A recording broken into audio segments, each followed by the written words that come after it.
I stopped chasing. At least, I stopped chasing what the world told me love was. We use one single English word to describe a million different architectural designs of pain, and because we only have that one word, it's so easy to get carried away by something completely toxic maxed under a beautiful title: love. You see, whether you're a teenager or a young adult on your feed right now, I know how loud the tide is.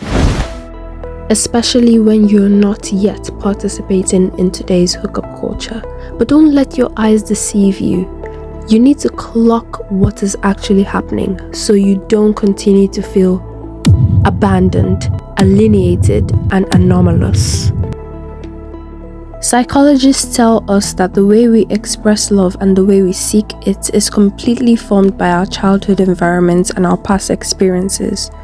So if you look at the maths of this world, with 8 billion people on this planet, it means that there are 8 billion different childhood blueprints manifesting in 8 billion different expressions of love. Look around you and you will see this truth everywhere. Some define love as obsession, others as distance, and many as control, simply because those were the walls built into the architecture of their upbringing. If our definition of love is nothing more than a monument to our childhood cravings and unresolved brokenness, how can we ever find the fulfillment we are looking for? Why do we insist on seeking absolute satisfaction in places designed to leave us empty? We run blindly with a tide that is entirely starved, letting the crowd pressure us into settling for shallow waters. In doing so, we spend our lives trying to cure a hunger that was meant for something much more eternal. Why eternal? Because it is becoming undeniably clear that the love we find on this earth is simply not enough. The depths of our childhood cravings, our deepest desires, and our existential empty spaces cannot be solved by another flawed human being who is just as broken as you are. Look at the world right now. Relational interactions have become an absolute mess.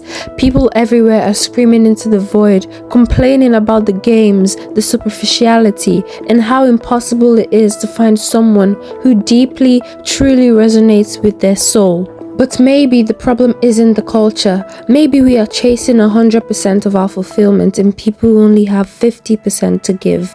We are asking mere mortals to heal immortal wounds, and if we have spent our entire lives searching for this love horizontally, isn't it time we look vertically? That is why I stopped being hungry. That is exactly why I stopped chasing.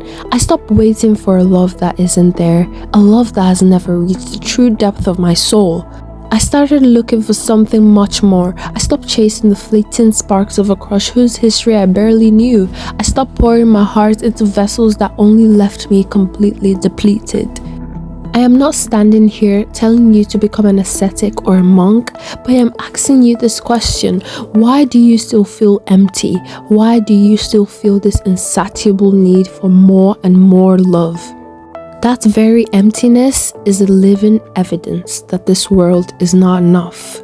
The world calls love dopamine, obsession, sensuality, and excitement. It hands you gifts, letters, and songs, or traps you in codependency. But your weary soul does not define love that way. Those things have only ever scratched the surface of what you ache for. Your soul, your heart, and your mind are crying out, "It is not enough."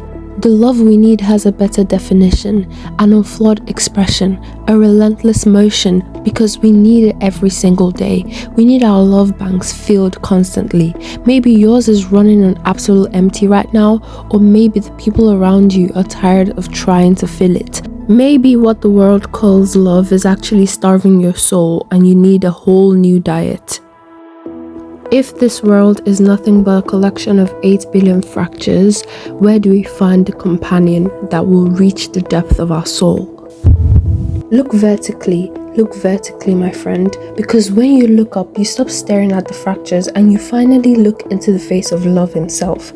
You find Jesus. He is the unflawed expression, the relentless motion, the only constant who doesn't get tired of filling a love bank that this world has left completely bankrupt. While the crowd is running with a starved tide, chasing fleeting sparks and superficial dopamine, he is offering you a deep eternal well that promises you will never thirst again.